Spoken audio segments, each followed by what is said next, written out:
السلام علیکم. محمد عزیز صدیق اپنے اسپیشل پروگرام کے ساتھ حاضر خدمت ہے. رمضان کی آمد ہے. آپ سب لوگوں کو رمضان مبارک اور رب پاک کا ثانیہ رکھے. جو دعائیں قبول آپ کرتے ہیں میرا رب اسے قبول کرتا ہے. آپ کا اور ہمارا رب قبول کرتا ہے.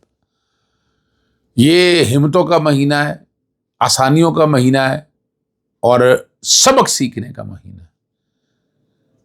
عمران خان کیا اس مہینے میں بابرکت مہینے میں باہر آ سکیں گے؟ نہیں، کوئی چانس نظر نہیں آ رہا، کوئی حالات نظر نہیں آ رہے اس وقت. معاملات کئی ہیں. آپ دیکھیں نا، صبح اسلام آباد ہائی کورٹ میں قائم مقام چیف جسٹس لگایا، اس کو چیف جسٹس آج اجلاس تھا. دیر از اے پاسبلٹی کہ وہاں سینئر جو جج ہیں اس کو چیف جسٹس لگایا جا سکتا تھا، یا جسٹس میاں گل حسن اورنگزیب کے لیے اس پہ بھی بات کرتے. آئینی بینچ کی سربراہ یا آئینی بینچ کی مدت بڑھا دی گئی، یہ بھی ذہن میں رکھتے ہیں. فافن کی رپورٹ اور اثاثوں کے بارے میں کیا بات ہے، یہ ساری گفتگو ہوگی. اور لاہور ہائی کورٹ کے ججز کے بارے میں سب سے پہلے تو آپ کو بریکنگ خبر کی طرف لے جاتے ہیں کہ کیا گرینڈ اپوزیشن لائنس کا جو جلسہ ہے، جو تقریب ہے، یہ کامیاب ہوئی؟ تو جواب ہے نہیں. وفاقی حکومت یا ہائیبرڈ رجیم وہ چھائی رہی ہے اور انہوں نے اپنا پریشر جو ہے وہ قائم رکھا ہے. ہونے بھی دیا، نہیں بھی ہونے نہیں دیا، ڈرا بھی دیا، ساری اپنی جگہ ہیں. اور ڈرانے کا مقصد یہ تھا کہ یہ ایلیمنٹ یہ آئے کہ گرینڈ اپوزیشن کو مانتے نہیں ہیں. دیکھیں، آج تک ماضی میں جتنی بھی یہ گرینڈ اپوزیشن ہے یہ بیچ کا راستہ نکالتی رہی ہیں. انہوں نے ہمیشہ بیچ کا راستہ نکالا ہے، نہ ادھر کی نہ ادھر کی. اب عمران خان کا قد اتنا بڑا ہو گیا ہے اور وہ جن اتنا بڑا ہے کہ وہ ان سے پکڑا جا نہیں رہا. کیا کریں اب اس کے لیے اب راستے بنائے جا رہے ہیں. اب یہ بھی جو بات ہے نا، یہ جو گرینڈ الائنس ہے یہ خاموشی رے کی طرف لے کے جائے گا آپ کو. ابھی وہ بہت بتائے گا کہ بہت تیزی سے ہم آگے جا رہے ہیں گرینڈ ایجنڈا کی. یہ سب ٹھیک ہے، یہ سب ٹھیک ہے، لیکن تصویر کا دوسرا رخ جو شاید کوئی نہیں بتا رہا وہ میں آپ کے سامنے رکھتا ہوں. میں اس گرینڈ الائنس سے پر امید نہیں ہوں. یہ بیچلا راستہ نکالے گا، عمران خان کا قد چھوٹا کرے گا اور یہ کوشش کرے گا کہ جو ہے نا افہام و تفہیم سے معاملے حل ہوں. الیکشن 2027 سے پہلے الیکشن کوئی دینے کا ارادہ نہیں. اور وہ میں نے آپ کو پہلے بتایا ہے کہ 3-3.5 سال کا ایک ٹینیور ہے جو ایک گورنمنٹ کو ہمیشہ سے اسٹیبلشمنٹ دیتے آئی ہے. تو نہ کوئی احسان کی بات ہے. یہ نارملی 3-3.5 سال بعد جا کر یہ گورنمنٹ کو گرانا ہوتا ہے یا گرنا ہوتا ہے. آپ جو کوئی بھی شکل دینا چاہیں، جو کوئی بھی نام دینا چاہیں آپ دے سکتے ہیں. مقصد صرف بتانا آپ کو یہ ہے کہ اس کا مقصد جو بظاہر ہے وہ یہ نظر آ رہا ہے. اور جو سمجھوتا کر رہے ہیں، جو قیادت کے ساتھ سمجھوتا کرے گا وہ تو آپ کے سامنے بے نقاب ہوتا جا رہا ہے، وہ زیادہ دیر چل نہیں سکتا ہے. میں رمضان میں عمران خان صاحب کو تو باہر آتے اب دیکھ نہیں رہا. رمضان کے اندر ٹرائل چل رہا ہے، 2 ٹرائل، 9 مئی والا GHQ والا اور توشہ خانہ والا. اپیل جو ہے 190 ملین پاؤنڈ کی جس میں سزا ہوئی ہے، وہ کوئی لمبا کام نہیں ہے. عمران خان صاحب بڑے آرام سے اس میں سے ضمانت ہو سکتی ہے، سسپینشن ہو سکتی ہے، کوئی لمبا لینتھ ہی نہیں ہے. لیکن اب ججز اپنی مرضی کے ججز پیک ہو گئے. اب کون سا جج لگے گا، کس طرح لگے گا. چیف جسٹس عامر فاروق کے بارے میں تو بہت سے تحفظات تھے، لیکن اب تو آپ بات ہی نہیں کر سکتے. اب نظر آ رہا ہے ان کو جیسے سرفراز ڈوگر آنے کے بعد انہوں نے اپنا چارج اور کنٹرول سنبھال لیے. ٹھیک ہے جی، اور وہ اپنے طریقے سے چلا رہے ہیں سارے معاملے کو. اکوڑا خٹک میں جو دارالعلوم حقانیہ میں واقع خود کو حملہ ہوا ہے، جتنی بھی مذمت کی جائے اتنی کم ہے. دہشت گردی یہاں ختم نہیں ہوئی اس ملک میں. اور سیکیورٹی ذرائع کہتے ہیں کہ دارالحقانیہ میں خودکش حملہ فطرت الخوارج اور سرپرستوں کی مذموم کارروائی، اور ابتدائی اطلاعات کے مطابق خودکش حملہ فطرت الخوارج کے دہشت گردوں نے کیا ہے. مولانا حامد الحق حقانی کو نشانہ بنایا گیا اور گزشتہ ماہ رابطہ عالم اسلامی کے تحت ہونے والی کانفرنس میں خواتین کی تعلیم سے واضح اور 2 ٹوک موقع اختیار کیا تھا.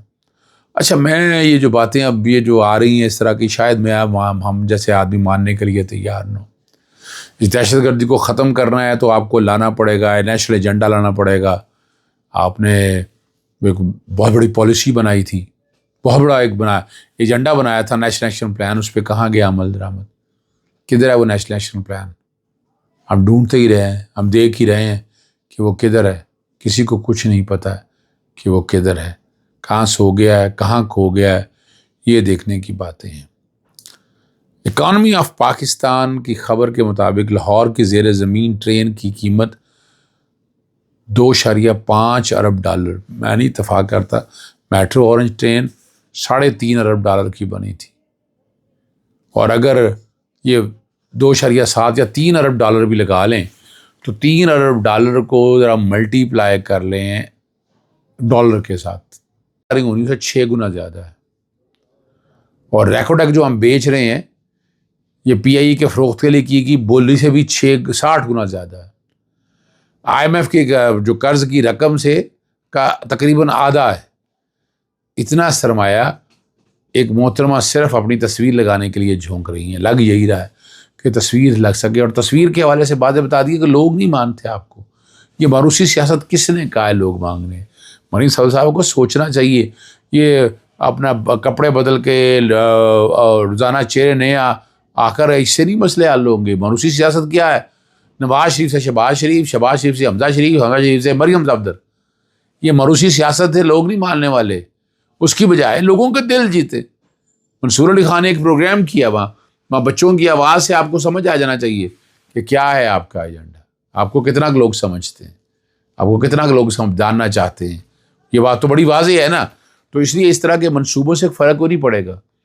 یعنی ہاں، اگر آپ واقعی انٹرسٹڈ ہیں لاہور کی ترقی کے حوالے سے تو آپ ٹرام چلائیں یہاں پر، اور زیادہ سستی بھی ہوگی اور ایریاز بھی زیادہ کور کر سکے گی، اور اس کے رزلٹ بھی آپ کو اچھے ملیں گے۔ آپ کو یہ اس طرح سوچیں آپ، اور کوئی مشکل کام نہیں۔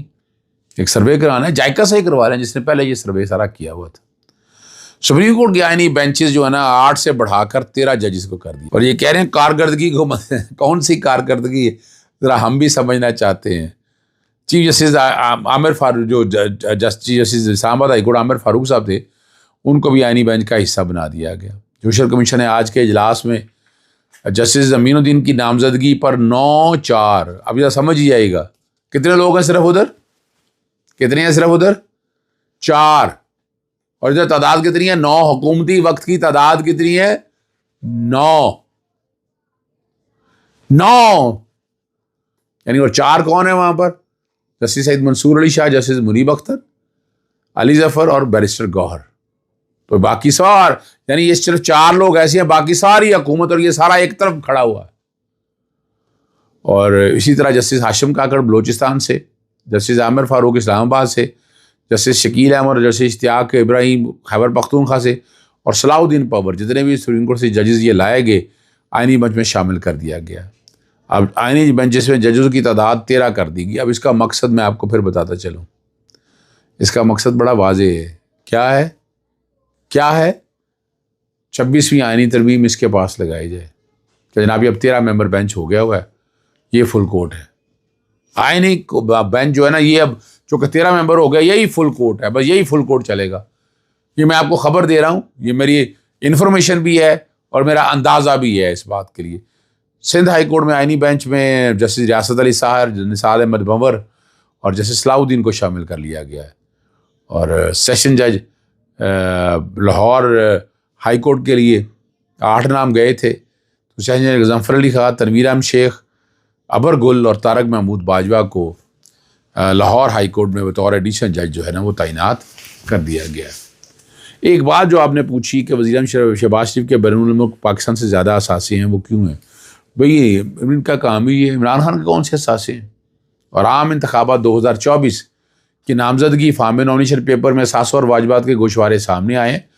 نواز شریف نے کاغذاتی نامزدگی میں 155 ملین روپے کے اثاثے ظاہر کیے، جو 2015-16 کے انتخابات میں 1.8 بلین روپے تھے۔ 2015 اور 2016 کے گوشواروں کے مطابق نواز شریف نے باہر کوئی جائیداد ظاہر نہیں کی تھی۔ اب یہ وقت کے ساتھ کیسے ہو گیا؟ ایون فیلڈ، ہائیڈ پارک، یہ ساری چیزیں تو اب آپ کے سامنے ہیں، اور یہ فافن کی آفیشیل ویب سائٹ پر ارکان پارلیمنٹ کے اثاثے اور واجبات کی تفصیلات کے حوالے سے یہ دستیاب اعداد و شمار ہیں۔ شہباز شریف نے انتخابات 2024 میں 73 ملین روپے کے اثاثے ظاہر کیے، جو 2018-19 میں اثاثوں کے پہلے انکشافات میں 310 بلین روپے تھے۔ اور فافر نے جو دوسری اگلی بات کی ہے کہ مریم نواز شریف نے کاغذات نامزدگی میں پاکستان میں 80 کروڑ سے زائد کے اثاثے ظاہر کیے ہیں، اور انہوں نے بیرون ملک بینک میں جائیداد کاروبار یا نقد نہ ہونے کا اعلان کیا ہے۔ اسپیکر یاس صادق نے پاکستان میں کل 181 ملین روپے کے اثاثوں کا اعلان کیا ہے، جو 2018 کے کاغذات فارم میں انہوں نے ملک میں 112 ملین کے اثاثے ظاہر کیے تھے۔ آخری بات صرف اتنی ہے، وقاص چھوٹے بھائیوں کی طرح تھا۔ وقاص احمد خان جو ایڈیشنل ڈائریکٹر نیب ہیں، پرسرار موت پر اب بظاہر جو نظر آ رہا ہے کہ جھوٹ نظر آ رہا ہے، جو لوگ بتا رہے ہیں کہ ان کی باڈی پر تشدد کے کہہ کے نقصان نہیں تھے، وہ غلط کہتے ہیں۔ ان کی باڈی پر تشدد کے جگہ جگہ نشانات تھے، اور ڈرپس کے نشانات بھی تھے، اور باندھے جانے کی بھی نشانات موجود ہیں۔ اس کی پوسٹ مارٹم ہونا چاہیے، ایک آزاد اور خود مختار انکوائری ہونی چاہیے، اور سامنے چیزیں آنی چاہیے۔ اجازت چاہتا ہوں۔ السلام علیکم، اللہ حافظ، پاکستان زندہ باد۔